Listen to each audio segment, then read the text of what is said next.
to start, I'm just going to show you. I mapped this out, or I started to, I should say, just so I could get a sense of the massive 782-foot scale, just to give you an idea. These are very blurry, but those represent people. It's about the approximate size of how large that wall is. This is one working idea, so don't let it throw you. If you find it confusing, I'll explain it. And it's one of several ideas that I've been thinking of that are all completely different. This is 95, and this is the Route 7 connector. And so what I wanted to do is just get some sense of scale, because I always, when I'm driving, I drive by this 5 times a day because I live right here. So this would be the what you'd be seeing. It's not a very clear image, but you get the idea. Okay, I'm going to turn around. So coming from, here we are. So coming from, let's see.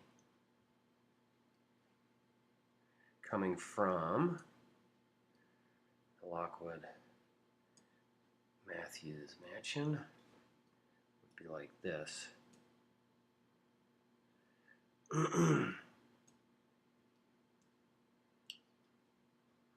Okay, so, and this is part of my thought about the corridor, the corridor would, the idea would be, let's go over here. The idea would be that these would be, let's get rid of the gray, that these would be aluminum coated panels, which could be any color, of course.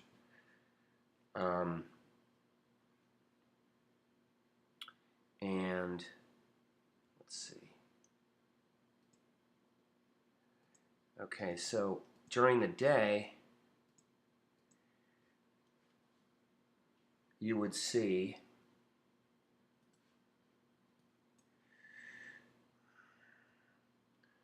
you would see corridor, okay,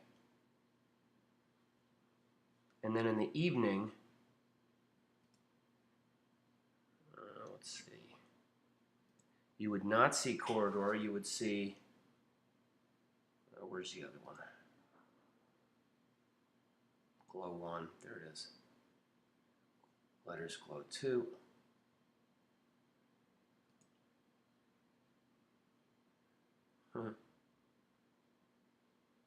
Bear with me.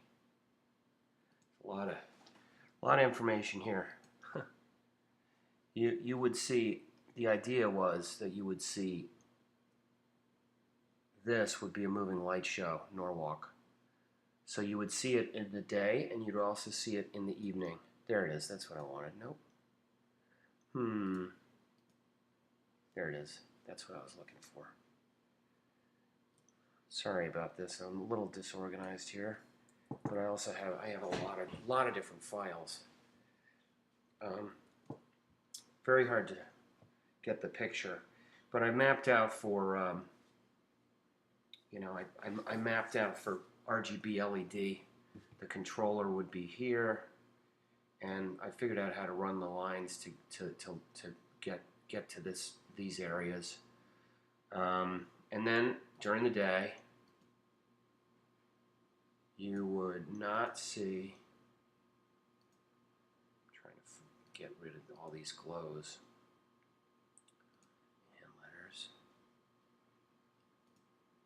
You would not see Norwalk, obviously. You would see corridor. But I think most interestingly for me, with this idea anyway, and this is, once again, this is only one idea. These are abstract enough to kind of look like a silhouette line, wall drawing. So to me, they kind of look like they kind of look like their own abstract murals. And I think the powder-coated aluminum, which I used in, I used in the Stamford train station. I also used it in Appleton, Wisconsin, at the Trout Museum of Art. I had to design about 8 or 9 original pieces of powder-coated aluminum to hide all of the lines on that building. I had to hide about 3,000 feet of cable on that building. But I think the powder-coated aluminum is your best bet. Whether or not you go with this concept, I think that another thought that I had was you could paint with muriatic acid, which is what's used to prepare a filthy wall, which is what this retaining wall is.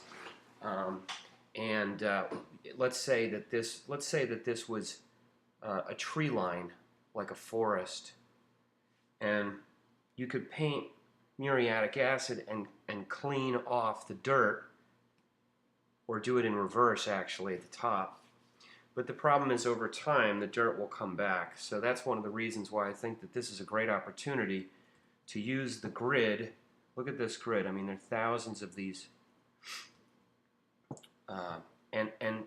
Whether it's the idea that I was just talking about with the lighting in the Norwalk Corridor or not, another thought that I had would be to use 1,000 color-coded panels with this uniform shape, and we could do a wave, we could do images, we could do something abstract, I was hoping to present that in my presentation to the committee in the event that that you were going to take a look.